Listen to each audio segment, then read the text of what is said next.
नमस्कार दोस्तों, कैसे हो आप सभी। मैं आशा करता हूँ आप सभी अच्छे होंगे। दोस्तों, तो आज की कहानी का सार है गुनाह। गरीब होना गुनाह है क्या। गोपालपुर के एक छोटे से गांव में रमेश ना अपनी बीवी और बेटे के साथ रहता था। रमेश ज़्यादा पढ़ा लिखा नहीं था, जिसके कारण उसके पास कोई अच्छी सी नौकरी नहीं है।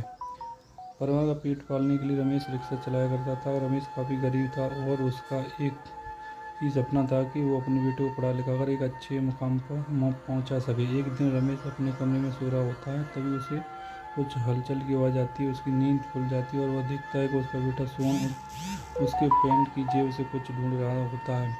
रमेश फौरन उठकर सोहन पर चिल्लाकर पूछता है, रमेश क्या कर रहा है। अपने पिता की आवाज़ सुनकर सोहन डर जाता है और कहता है, पापा। वो मैं अपनी आंखें नीचे करके देखता, तू चोरी कर रहा था। उसने पापा को चिल्ला देख सोहन रोने लगता है। रमेश, तेरी ऐसी कौन सी इच्छा है जो मेरी पूरी नहीं कर पाया। ऐसे कौन खर्चे हैं तेरी जिसकी वजह से अपने बाप के पेट से पैसा निकालना पड़ा। मैं सुबह शाम तक सिर्फ इसलिए मेहनत करता हूँ कि तुझे अच्छे मुकाम और पहुँचा सकूँ, और तू चोरी सीख रहा है। रमेश की ऊंची आवाज़ सुनकर उसकी बीवी सोनिया वहाँ आ जा पहुँची और कहती है, सोनिया क्या हुआ, क्यों चिल्ला रहे हो। रमेश, पूछ इस नालायक से, ये बताएगा। सोनिया, क्या हुआ सोहन, और तू क्यों रो रहा है। सोहन कुछ नहीं कहता, बस सिर नीचे किए रोता रोता है। रमेश, ये अपने बाप की जेब साफ कर रहा था। रोनिया, नहीं जी, ऐसा नहीं हो सकता। अरे आपको कुछ गलतफहमी हुई है।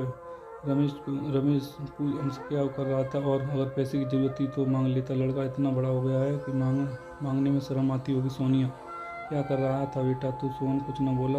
रमेश, देखा तुम नहीं खोल हाँ, इसका रंग हाथ पकड़ा गया है ना। सोनी, ऐसा क्यों किया बेटा, कुछ तुझे कुछ चाहिए क्या। रमेश, और प्यार में पूछो, आरती उतारो इसकी। यह कहकर रमेश वहाँ से चला जाता है और सोनिया सोहन से कहती है, सोनिया बेटा क्यों चाहिए थे पैसे। सोहन, मैं अभी तक नहीं बता सकता माँ। सोनिया, अरे अपनी माँ से क्या छुपाना, मैं पैसे दे दूँगी। सोहन, हाँ नहीं माँ, इस काम के लिए मैं आपसे या पापा से पैसे नहीं लेना चाहता।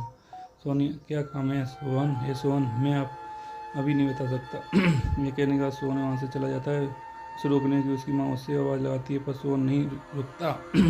सोहन घर से निकल जाता है और चलते चलते सोच रहा होता है, क्या करूँ आखिर, कहाँ से 500 रुपये का इंतजाम करूँ। मेरे पास वक्त तो कम है, पर आज शाम 5 बजे तक नहीं मिले तो सब बेकार हो जाएगा। कैसे करके आज शाम पहले पैसे का इंतजाम करना पड़ेगा। सोहन अपनी सोच में खोया होता है। तभी उसका दोस्त हरीश उसकी आवाज़ देकर बुलाता है, हरीश। सोहन, तू क्या कर रहा है। सोहन, भाई वैसे परेशान हूँ मैं।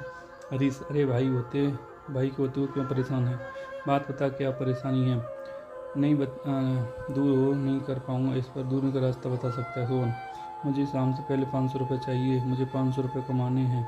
अच्छा देख, एक तरीका है, तू घर नहीं पाएगा, सो कर नहीं पाएगा। सोहन, बता मैं कर लूँगा, मेहनत का काम है भाई। सोहन, नहीं, जितनी मेहनत हो मैं कर लूँगा। हरीश, अच्छा मार्केट चल, बताता हूँ।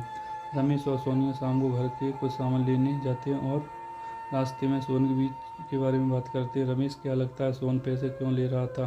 सोनिया, पता नहीं जी। रमेश, तुम तो उससे बात करने वाली थी ना। सोनिया, हाँ, पर उसने कुछ बताया नहीं, वो बोला कुछ काम करना है। रमेश, तुमने कुछ पूछा नहीं क्या काम।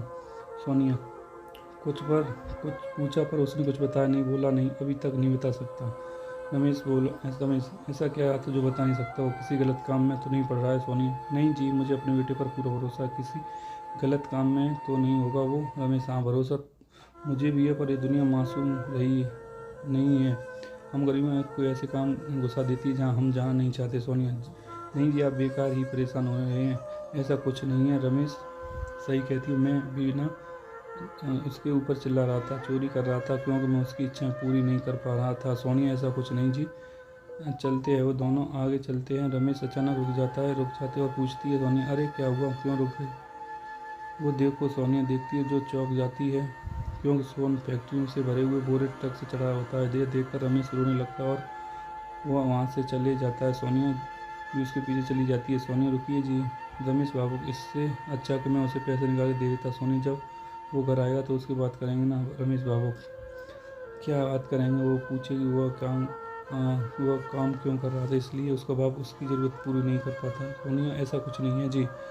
रोनिया रमेश को समझाने की कोशिश करती, पर वह एक नहीं सुनता, वह घर चले जाता है। रात के वक्त का रमेश सोनिया को सोने का इंतजार कर रहे थे। रमेश, ये लड़का अभी तक नहीं आया, क्यों नहीं आता ही होगा, अभी परेशान ना हो। रमेश, अरे कैसे परेशान ना हूँ, वो ये सब बातें कर रहे होते तभी सोनू आ जाता है और जोर से कहता है हैप्पी बर्थडे माँ। और पापा। सोन की आवाज़ सुनकर रमेश और सोनिया चौंक जाती है। सोन के हाथ में एक केक होता है और वो कहता है सोन, याद है मैंने आपसे पूछा था कि आपका जन्मदिन कब है, तो आपने कहा था कि हमारा जन्मदिन 1 सितंबर को आता है और आज 1 सितंबर है, और मैंने आपको वादा किया था कि मैं आपका जन्मदिन मनाऊंगा। ये सुनकर रमेश सोन के गले लगा लेता है। रमेश, तू हमारे लिए ये सब कर रहा था और हम तुम्हारे ऊपर इतना चिल्लाया, मुझे माफ़ कर दे बेटा। सोन, अरे पापा ऐसा कुछ मत कहिए, चलिए केक काटते हैं। उसका पूरा परिवार मिलकर केक काटता है और